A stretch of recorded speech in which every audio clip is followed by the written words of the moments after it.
Today, I got a bit of a different video. I'm gonna be cleaning up the library while I read Reddit stories. Let's just get into the first Reddit story. Now they're actually in the voiceover, I'd actually like to explain why I'm doing this first.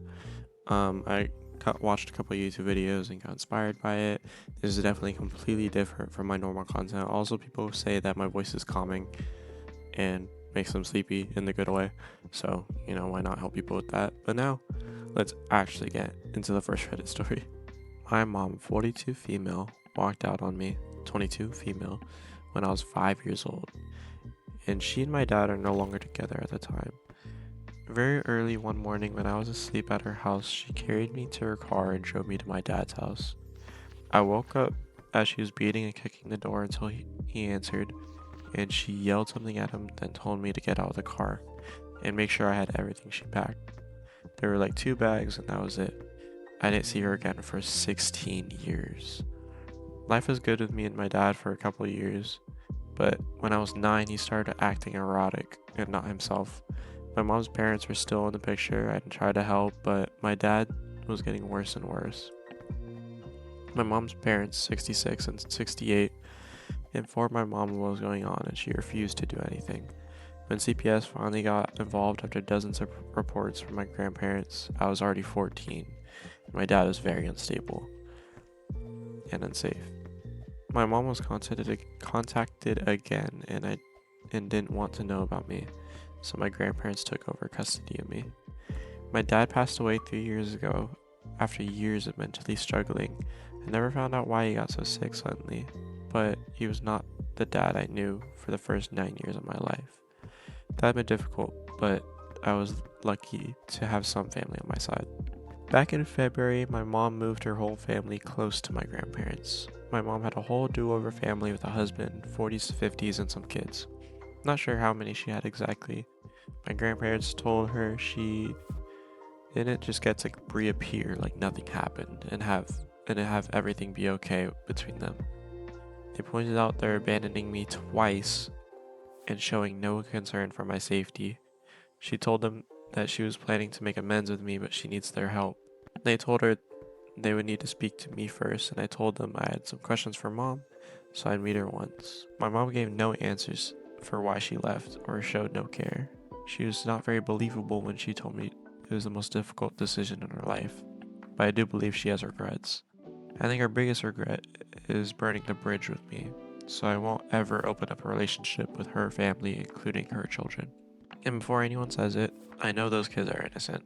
I know they're technically my half-siblings. Those two things don't change how I feel. I've seen her twice then. Both times she showed up unannounced to my grandparents' house when I was coming/going from there. I don't live with them, by the way. I no longer live with them, by the way. She tried to force introductions, but I ignored her. Another time she was visiting my grandparents, she tried to use my grandma's phone to call me, but my grandma caught her. She sent me a social media DM last week that radiated with anger, where she called me out for refusing to have a relationship with her do-over family. She also requested that we sit down and talk without my grandparents next time. I don't want to do this. I'm not sure if my grandparents will have her around because of their other grandchildren, so I'm not sure how to go forward. My grandparents seem torn enough that I don't want to add more stress on them. This felt like a good place to get additional relationship advice. There really is never going to be another real one with me and my mom, but I refuse to lose my grandparents either.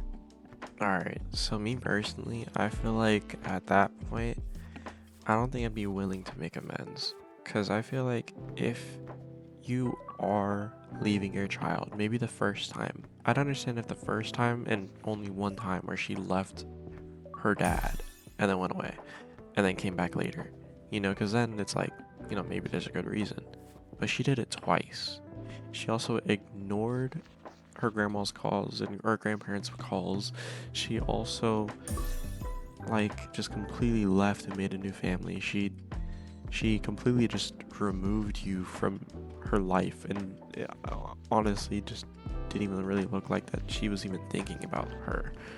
That's honestly terrible. Personally, I feel like that bond could never be remade, or I would never even try to remake that bond, because that's actually insanely sad. But all these Reddit stories will be in the description and it'll be in links in order to. And let's get into the next story. My daughter, 21, has been dating this guy, 24, for 2 years, and it's fairly serious. He's from Mexico and has been in the US since he was 3 years old.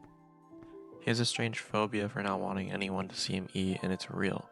I've literally never seen this kid put a bite of food in his mouth.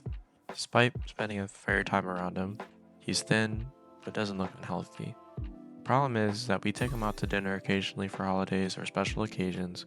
He always orders a full meal. He'll cut up the food, push it around the plate, not eat any of it. Then after the meal, he will donate his leftovers to someone. It's even worse when I make some home-cooked meals and they come to dinner. He does the same thing. Takes a full plate of food, pushes it around, cuts it up, and makes it look like a mess. Doesn't eat any of it. Then he'll scrape all the food into the trash can afterwards. I'm starting to get enraged over this. He wastes a horrendous amount of food, and I can't stand the money wasted when we buy him expensive restaurant meals that go completely uneaten. It even caused a few scenes with waiters asking him what's wrong, do they need to change his order, etc. I've talked to my daughter privately about this and said, if he doesn't want to eat, that's fine, just tell him to stop taking plates of food and ordering in restaurants. Her response was, but in his culture, it's rude for him to not take any food. I'm not asking him to do that, but I find it so rude that he's willing to keep wasting our money. Food isn't cheap. Just for reference, the post is called asking for my daughter's boyfriend to stop having dinner with us. I think, he's went through all the means of, just saying, if he doesn't want to eat, that's fine, just tell him to stop ordering plates, because he is paying for it, or her. Her dad or mom, but anyways, the parent is paying for this food and he's not doing anything with it. I understand why that's so enraging almost, because honestly, for me at least, even asking anything from my girlfriend's parents, even though we've been together for like a year and a half, I even feel like a little awkward doing it. Like I don't really like, doing that, because it's like, I don't know. I just feel really rude or not rude, but like I feel really awkward doing it. I could never do this. Asking to pay, or like asking someone to pay for your meal like that, pushing it around and then not eating any of it. I understand the culture thing, you always want to take a plate of food. I've been around a bunch of people that have that, or not have that, but like, they're in their culture, it's like that.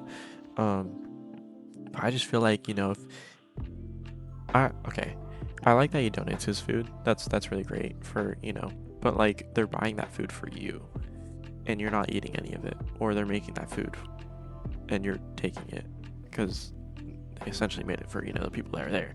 But like you don't do anything with it. You just cut it up and play with it, but don't eat. Like I feel like at that point, like, yeah, you probably shouldn't have dinner with him. You can have other means of hanging out with him. You can have other means of like stuff that you guys do together, because clearly he doesn't want to eat, but he also doesn't want to stop ordering or taking food and throwing it away, which is a complete waste of money. But let's get in the next one. So for this next story, we have an entitled mom, but she abbreviates it as EM. I'm gonna just abbreviate it as Karen, just because it's easier to say that instead of EM every time. Anyways, so I live right across the street from a very popular pool, and the streets are often packed during the summer. There's no pool parking lot. We've had issues with people partially blocking our driveway in the past, to the point where we now put orange cones on either side of the driveway, which significantly decreased that. But that was historically the worst of it. Then comes along entitled mom. I was walking the dog and coming back to my house when I saw this woman in a minivan driving into my driveway and parking. She got out of the car as soon as I walked up to my door. The conversation went like this: "What are you doing?" "Parking. Obviously, my kids and I are going to the pool." "You can't park in someone else's driveway." "There's no other parking around and I have a lot of stuff, so I can't go like a mile away." "Yeah, that's not my problem. Move your car." "We'll probably only be there for like an hour. It's not a big deal." That's not relevant. Move your car. My husband is coming home in 20 minutes. So he's gonna park in the driveway, and you can't be there when he does. He can park somewhere else. I assume he doesn't have to carry a bunch of stuff. Lady, if you walk away, I'm calling the cops and they'll tow your car, and then you'll have to walk a lot further. Yeah, right. She walked away. I called the cops. They showed up, and the tow truck showed up 30 minutes after. Karen returned when the car was hooked up to the truck, and they were about to drive away. And let's just say she was absolutely furious, and the cop had to threaten to arrest her because she was threatening to sue me. Still flabbergasted at the entitlement of some people. Alright, now this was actually crazy to read, bro. The amount of exactly what they said, the amount of entitlement that you have to have in order to just park in someone's driveway, have them come up to you and say move, and you don't move your car. That's insane. Do you think you're God, the main character? What? Alright, let's get in the next one. Okay, even reading just the title, this next one is crazy. I cheated on my grieving girlfriend, and now I need to break up with her without destroying her completely. What? Anyways, I lost my wife to breast cancer 4 years ago, and the grief nearly broke me. After years of therapy and feeling completely isolated, I finally felt ready to try and date again. Enjoying Chapter 2 Dating, an app specifically for widows and widowers. I met a woman there who had lost her husband around the same time, and initially, it felt amazing to connect someone who truly understood that specific, heavy kind of pain. The problem is that while I was finally moving into a phase of wanting to live and find joy again, she was entirely trapped in her darkness. Every single date turned into a heavy session of crying. Her house was like a museum dedicated to her late husband, and she was deeply sad all the time. It became exhausting trying to be her emotional anchor when I was barely keeping my head above the water. And in a moment of absolute weakness and loneliness, I ended up sleeping with a coworker who actually made me laugh. I felt like an absolute monster for cheating, especially knowing the fragile state my girlfriend's in. I know the relationship is completely over and I need to break up with her, but I'm terrified of how it will affect her mental health. How do I end this cleanly and honestly without pushing someone who's already drowning completely over the edge? I mean, bro, what? While I don't have the answer to how do you do that, all I will say is that is crazy. Why? You feel like a monster, but why do you not have any moral she's in the position that you used to be in, okay? And that's completely fine, but the fact that you don't want to be there for her through that, and that's okay. If you don't want to be there through that, you don't. Break up with her. You didn't have to go out and cheat. You know what I'm saying? I feel like there's zero excuse for cheating, bro. Just break up with them. If you want someone else that bad, just break up with who you're with. That makes absolutely no sense to you go and destroy that person even worse. They thought you were someone that they can open up to and talk about and do all that. That's why they're crying so much. And then you just go and practically backstab them and cheat on them. What? That's crazy. Okay, bro, another crazy one. I, 19 male, recently found out that the sister, 35 female, who has hated me my entire life is my biological mother. Like the title says, I very recently found out that my sister, who's hated me my entire life, is not my actual sister at all, but my biological mother. I've never had any idea before. She was always hateful towards me, but I kind of assumed that my arrival had changed a bunch within the family, and there was less money for her to go to college or something because I was born, so she took it out on me. When I was 7 or 8, my parents, biologically my grandparents, had to end their relationship with her because she was so hateful towards me. She called me names every time she saw me and was aggressive towards me.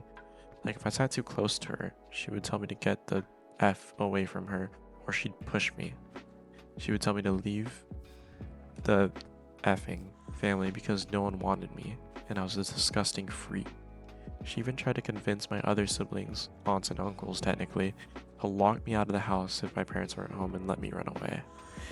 They told our parents, and when they confronted my sister, she told them, Life would be so much better if I ran away and got hit by a car in the process. So that was it for them with her. But even without direct contact, I was aware of how hateful she was about me. I heard adults in the family discuss it. I heard my siblings talk about it. Nobody ever brought up the fact I was her biological kid. When my sister found out, I found out. And for reasons I don't want to explain how that happened, she told me she hated me and I never deserved to exist. She said that she wanted me broken and mangled, and that if I ever called her my mom or my mother, she would find some way to end me. She was repulsed by even looking at me, and that she owed me nothing, and that she was not here to answer any of my questions. And she told me if I wanted to do everyone a favor, I can go and end my life. And my parents went nuts when they found out. My bad. I was trying to figure out a way to say end my life without YouTube YouTube monetization and whatever. Anyways, this had really shaken me because I suspected something bad happened to my sister, and that's why I exist. But I have no way to really know. My parents don't even know. They'd always planned on telling me, but the way my sister has treated me gave them a pause. I think they worried it would be super damaging to feel so hated by the person who gave birth to me, especially when I don't even know for sure something bad happened or if she just hates my biological father. The whole thing made my relationship with some of my extended family weird. I still call my parents and my siblings, which some find weird, but I also have so many weird feelings about my sister. I don't know how to feel about her. I'm afraid to say that she's my biological mother when speaking, and even in the post, I prefer to say my sister because it feels safer. I feel kind of lost, and I'm not sure if my relationship would change or not, or if I should be angry with my close family for not telling me, because I'm not angry with them. And all that honestly is effed me up knowing how much my biological mother hates me, and if I found out as a kid, I know that would have been way worse.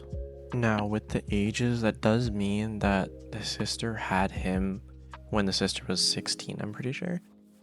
But needless to say, that's insane. That's an insane thing to find out when you're 19.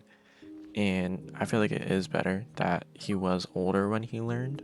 I feel like he could have been told a little bit earlier than that, but I don't know. Maybe not. The sister really feels like, it really feels like that the sister, his mom really feels like, oh my god, I can't speak. It really feels like that she would end his life if he ever found out, and he found out eventually, however that was. Now I'm really curious about how he found out, but that's a crazy story. Let's get into the next one. I feel like I'm going absolutely crazy for this being an argument. I need someone objective to tell me I effed up. My girlfriend is a French fry bandit, and she always takes half of my French fries without fail. When we go out, I get a burger and fries, and I already know half of them are going to her. My issue is that French fries are one of my favorite foods because I have the palate of a child. Real. Anyways, I always get myself a side of fries, and I always ask my girlfriend if she wants fries as well, but it's always a no. But once they show up, half of them go to her. So recently we were out for dinner, and I wanted steak frites, and she wanted a salad. I was hungry, and admittedly, I had a bad day and was grouchy. I also asked if she wanted fries with her salad, and she said no. When the server came, I ordered for us. I ordered my steak frites and a salad for her, and an extra side of fries. She said that she didn't want fries. I said that I wanted extra fries, so we pushed on. When the server dropped off the food, I immediately pushed the extra fries to her. She was upset. She said that she didn't want them. Then I said I'd have them. As we got on the car, she told me that I was being a D-word and ordering fries for her when she said that she didn't want them was incredibly condescending of me to assume that I know what she wants. The kicker is she ate the extra fries. She wanted the extra fries. I ate my fries and she ate pretty much the entire side, even though I was planning on eating them. She's been with me for a year. Of course I know she's gonna eat the fries. She does it every time. She's been pissed about it since, and I feel like I'm taking crazy pills on why I'm the a-hole here. I feel like you're not the a-hole, bro. I feel like, he just knows her very well, so he's gonna get the extra side of fries for her. I feel like she's being an a-hole there for, like, not telling him that, like I understand if she is nervous or whatever to the point where she's like, oh yeah, I don't want to ask him for the extra fries even though I know I'm gonna eat extra fries, you know. But to the point where she's mad at him for knowing what she wants, that's really weird. Like, you know what I mean? Like he knew what she wanted clearly because she ate the extra fries. I don't know. I feel like it's a little weird, but I don't think he's the a-hole here. Anyways, let's get to the next story. My entire family came to the pool just to make sure my boyfriend and I didn't kiss. I'm 15 and I've been dating my boyfriend since April. A little while ago, my parents found out that we shared our first kiss and they're extremely upset. Grounded me for 2 weeks, took away my phone, put strict limits on my phone, and told my boyfriend and I we would never be alone together again. They also accused us of sneaking around, and I had shattered their trust and warned me to not be inappropriate with him again. To make things even more confusing, they had never actually told me kissing was not against the rules before any of this happened. The day after I got my phone back, my family invited my boyfriend to go swimming at our community pool. Now, I thought this was odd considering I'd just been ungrounded, but I figured maybe things are getting better. I was told that I'd be swimming with my boyfriend. What I was not told was that my entire family would also be attending, along with 2 of my friends. At the beginning, it was just me, my boyfriend, and my sister in the pool. Then my mom came over and stood near us for a little while. A little later, my cousins arrived. After that, every time my boyfriend and I were talking, it felt like my mom kept drifting closer to our area of the pool or watching us from nearby. Whether she intended it that way or not, I definitely felt like I was under surveillance. Then my 2 friends arrived, and the first thing they said was, "Why is your whole family here?" Which to I replied, "Honestly, I have no idea," because I didn't. Eventually, my mom, my godmother, and my aunt all got into the pool too. Whenever they ended up close to us, we naturally moved somewhere else just to have a normal conversation. At one point, one of my friends mentioned that she's bi. My family has very traditional views, so I quietly suggested that we move further away because I was worried if they overheard. My parents might not let me hang out with her anymore. Even after we got out of the pool, I still felt like my mom was keeping a close eye on us. On the ride home, my dad, who admittedly was a more relaxed parent, drove my boyfriend home. Today, however, I learned something from my sister. Apparently, the reason the entire family was invited to the pool in the first place was to make sure my boyfriend and I acted appropriately. To make things even better, right after I left to meet him, my mom told me, "Now don't be inappropriate with him like last time." For context, last time was my first kiss, just a kiss. I mean, I can understand where she's coming from. Not her mom, but like, her the original like poster of this. I understand where she's coming from, you know what I mean? Cause when me and my girlfriend first started dating, it was like a rule that like we literally couldn't do that. And it wasn't something that I was like, oh my god, like it's crazy, but like it was just like, okay, it's a rule. I feel like realistically it's not too deep, but I mean if like if she really wanted to do that with her boyfriend, like I understand that, but luckily, my girlfriend's dad has been more lenient where we could just do that, we could just kiss. But I understand where she's coming from and how annoying that can be. That is, I don't know, something that some parents just have. They're just trying to be protective over their kid, and I understand where parents are coming from, and why they do that. Anyways, let's get to the next story. I haven't told my family I'm dying. So I've always been very healthy, sort of accidentally. I don't work out, but I do a lot of outdoor blue collar type activities. I grew up doing nature with my dad, so it was really noticeable in the last year when I started feeling run down, having these sudden sharp headaches, trouble breathing, a really run down feeling. Then I started getting some numbness and twitching in my face. My vision started doubling sometimes, and I started getting dizzy if I stood up too fast, and then if I stood up at all, It kept getting worse so I finally took a day off and went to the doctor. Many tests later, I have a mass growing in my head that they can't do anything about. It'll be a couple months before I start showing symptoms that I can't hide, and it'll be a little while after that, hamburger time. Basically, he's gone. Anyways, the doctor told me, and you know what I did? I went home. I went home to see my wife, our 2 daughters, our son, who, I mean, none of them are even teenagers yet. My boy wanted to play basketball in the park, so he did. And my girls wanted to play Fortnite, and I braid my hair, so he did. And I just kept on. At first, I didn't want to ruin their Christmas. Then I didn't want to ruin their New Year's. Then I didn't want to ruin anyone's birthday. So I just kept not ruining stuff so far. I should pause here to explain that my wife is a recovering alcoholic. So most of the way blind via genetic disease. And I take care of my dad, who's in the beginning to late beginning stages of dementia, which is exacerbated by his drinking.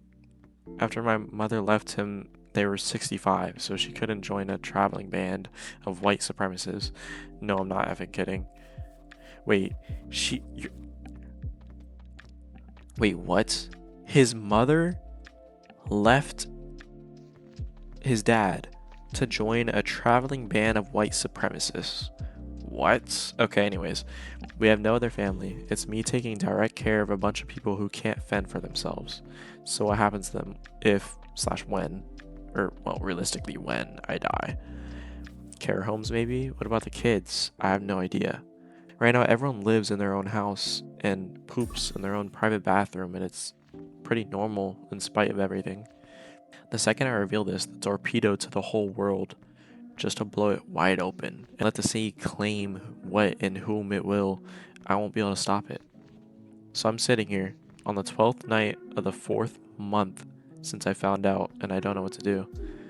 I just don't know what to do. I can't lie, man. That situation is messed up. I don't even know what you're supposed to do there, man. I feel terrible for that guy, man. Because his life seems like, he's doing pretty decently. I mean, like, he's taking care of a bunch of people, sure. But, like, he looks like he has a pretty nice life, a bunch of kids, a wife that it seems like his wife is getting better. He's taking care of his wife, too. And it's, like, a bunch of people that are very, very lean, like need him in their lives. And he's not going to be there for that much longer. I feel like he has to tell them. 100% he has to tell them. Has to let them know. But man, that sucks. I'm luckily not in that position right now, but if I ever was, I wouldn't know what to do either. And I'm exactly like him too, where like I don't want to ruin people's Christmas, New Year's. Like I always hold that to myself, like hold whatever to myself, and then it's eventually just like you're holding it, And I know exactly how or not exactly, because like I'm not in the same situation as him, but I know exactly like what he means, like where you're holding that information to yourself. But let's get to the next story. My girlfriend, the original poster of this post is 33 male and girlfriend 22 female, sharing a tent with a single guy on a 4-day backpacking trip, just the two of them sharing a tent without any service, and I found out just before they left. I've been dating my girlfriend for 8 months now, and things have been going very well, though a bit rocky at the start. Regardless of the rockiness, she's been extremely communicative,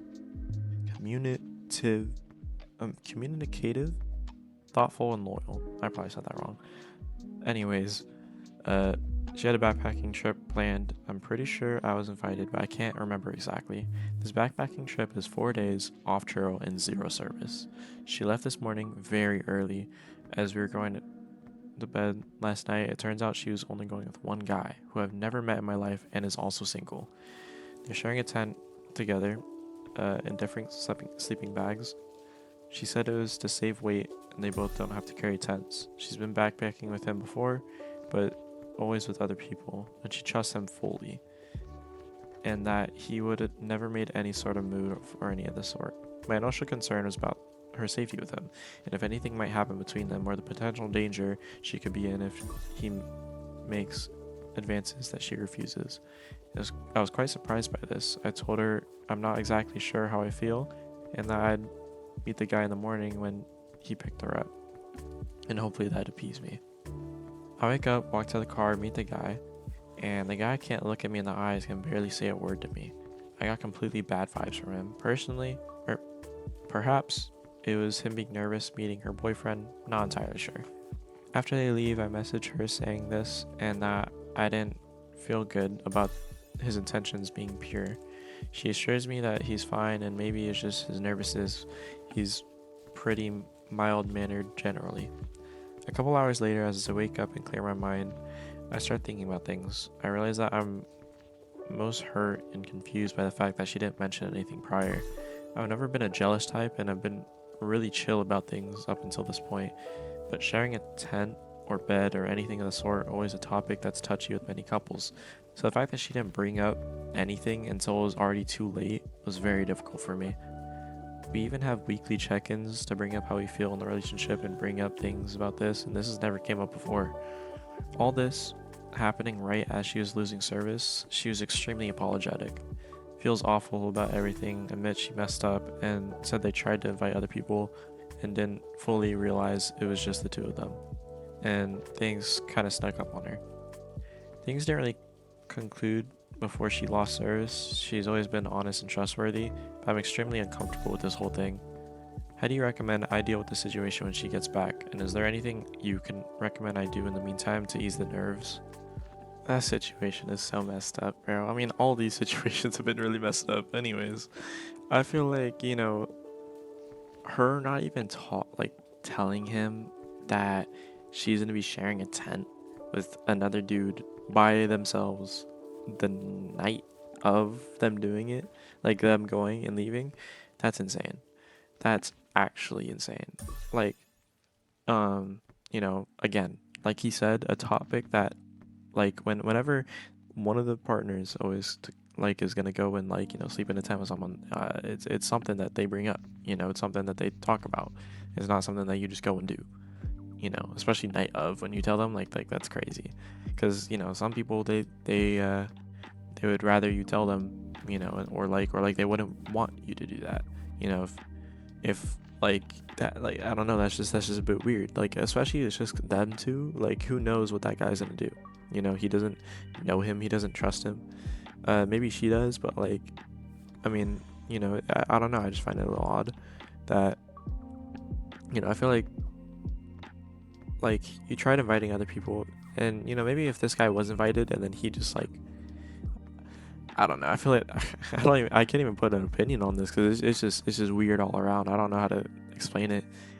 I don't know, but anything to ease the nerves. I feel like those nerves are just always gonna be there for those days. It's just always gonna be there, and there's nothing you can do about it. But if she's honest and trustworthy, and she trusts that guy, it's then maybe it's okay. Maybe it's okay. Yeah, I guess you'll just have to wait the 4 days because she has no service, so you can't even check up on her. But with that being said, let's get to the next one. Alright, another AITA, or am I the a-hole? For refusing to attend my sister's wedding after she wanted me to prove I didn't have anything with her fiance. I, 26 female, have always been close to my older sister, 29 female. She's getting married in about a month to her fiance, who has been with for 4 years now. But before they actually met, I worked at the same company as him for almost 2 years. We were friendly coworkers. We normally grabbed lunch with other colleagues and occasionally texted about work. Nothing romantic ever happened between us. Fast forward a year, he and my sister met through mutual friends. When she found out we already knew each other, she laughed it off and even joked that I should tell her if he had any embarrassing stories from work. Well, everything's fine until a few weeks ago when she called me crying, and she found old messages between me and him from years ago. One message where he told me I miss you today, and me also telling him I wish you came to work today. The reason for both of those messages were due to the fact that we usually help each other with tasks at work and cover for each other. Besides that, we only texted about work or talked about work, shared memes, work gossip, and one other conversation he had where he thanked me for helping him prepare for a presentation, which is something we usually do. She asked me if I ever had feelings for him. I said no, because I genuinely didn't, and I never saw him that way. Then she asked if I'd be willing to let her read through my old phone backups and social media messages to see the context for those messages for her peace of mind. I laughed because I thought she was joking. Or better still, let her go through his phone and not mine. I started getting annoyed when she kept insisting. I let her go through my phone. She said if I had nothing to hide, I wouldn't be a problem proving it. And her friends suggest the same thing. And if we did this one thing, it'd help her avoid future drama before the wedding. I refused immediately, not because there's anything to find, but because it's an insane invasion of privacy. Apparently that made me look guilty in a way, but I just wanted her to go through his phone instead of mine. She still asked why I won't clear my name and give the rest. This even pissed me off even more because she's focusing on the wrong person and what name do I need to clear. I told mom about the whole thing and her response is that I'm being too prideful over little issues. The final straw was when my sister said she didn't feel comfortable having me at the wedding unless I handed over my phone first, so we sorted it out once and for all. But why can't she just ask her fiance? Her response was, I don't want him thinking that I don't trust him. So I told her I wouldn't be attending it at all and she could have the wedding if she wanted without me there. Let her go through his phone and not mine. I mean, that's crazy that like she's literally not even gonna be able to be at that wedding anymore or like support her sister anymore, all because of this little like thing. And it's like it's just really weird. Like okay, so you're scared to make her fiance think that you don't trust him, but then you're also not trusting your sister either. And also you clearly don't trust him because you're saying that you want the evidence that bad. You're not just gonna take your sister's word for it when like she's been around you your entire life. Like did your sister show anything to make you feel like that you can't trust her on something like that? Like I don't know, that's really weird. Like if my sister, well I guess technically for me it'd be like a brother, like if my brother told me something like that, like where it's like it's just purely just work related stuff, like I'd trust it. Like it'd be like, you know what I mean? Like that's just me personally, that's just really weird. Anyways, let's get to the next story. I thought Karens were just an internet meme until my new neighbor proved otherwise. The one time I didn't have my phone to record what happened, I got ambushed by a Karen and her soggy paper towel of a husband. It completely ruined my day. The neighbor recently moved in next door and I never met her before. I live in a big city where there's only parallel street parking. I parked in front of my house and later went out to my car to grab something. I noticed a middle-aged blonde lady and her husband loitering near my car. As soon as I got into my car, she ambushed me, yelling, screaming, and cussing that the police were coming to tow my car because I locked her in. I got out of my car and said, "Whoa, calm down, lady." The car behind was parked about a foot from her bumper, and I was parked about 2 feet in front of her. I've gotten my car out of much tighter spaces than that. The car behind her was parked closer anyway, so why am I the one getting attacked? She had an absolute meltdown when I told her to calm down. At that point, she wasn't listening to reason. She started making such a scene that all my neighbors came outside to see what was going on. One of my neighbors told her to calm down and stop yelling, she's scaring the children inside. And she screamed, "I'm not yelling." Then she turned to her soggy paper towel of a husband for backup, which he dutifully provided. At that point, I just moved my car. I got away from her. A few neighbors came over afterward to comfort me, but I was left pretty shaken and upset. Honestly, I can't believe that these people aren't just a meme you see online. They could literally be your next door neighbor. Unfortunately, they're real, and if you run into one, be prepared. If you encounter a Karen, they'll immediately overreact, assume ill intent, and pursue you with surprising determination. Do not attempt to rationalize with them or ask them to calm down, as this typically acts as a catalyst for their unchecked rage. It is the emotional equivalent to throwing gasoline on a fire. Karens will project their own emotional state and entitlement over whoever is standing closest. They generally reject the possibility that misunderstandings happen and seem unable to access compassion, understanding, or empathy in the heat of the moment. They will misrepresent the situation, exaggerate events, and fail to acknowledge their role in escalating what began as a harmless interaction. Karens are often accompanied by a pathetic, broken husband who enthusiastically corroborate their delusions while maintaining a safe distance during the actual confrontation. Stay safe out there. I didn't actually get to the bottom of this before actually doing the voiceover, but the bottom part where it's like talking about how to encounter Karen and what to do, it's actually kind of funny. Alright, that was my last little Reddit story that I'm gonna record, but just to talk about it a little bit, that's so crazy. Like, her saying that she locked her in when you have like 3 feet of like wiggle room. Like that's enough, bro. You could get out. Like obviously it would take a lot of turns and whatever, but like you could get out of there, bro. Come on now. But like, bro, like yelling and doing all that while someone told you to stop yelling because of the kids around. Like how entitled and how like stupid do you have to be? That's so that like the person who made the post was also really funny, talking about, my bad, I hit my mic, but talking about like the wet paper towel husband and stuff like that, because it's so true. They always have a husband somehow, and either the husband looks like as if they don't want to be there, or they look like, you know, she doesn't usually do this but I hate when she does, or they look like a wet paper towel, or like, you know, they just don't want to be there, and or they do want to be there and they just look weak, you know. It's always one of those. But yeah, I just want to say thank you guys for watching, or sleeping, or whatever, or anything. Kind of made this video for, like, you know, people to sleep too, because I usually watch videos like these. Thank you guys for watching again. Like and subscribe, please. And well, if you're not already asleep, join everything in the description, follow everything in the description, and peace out.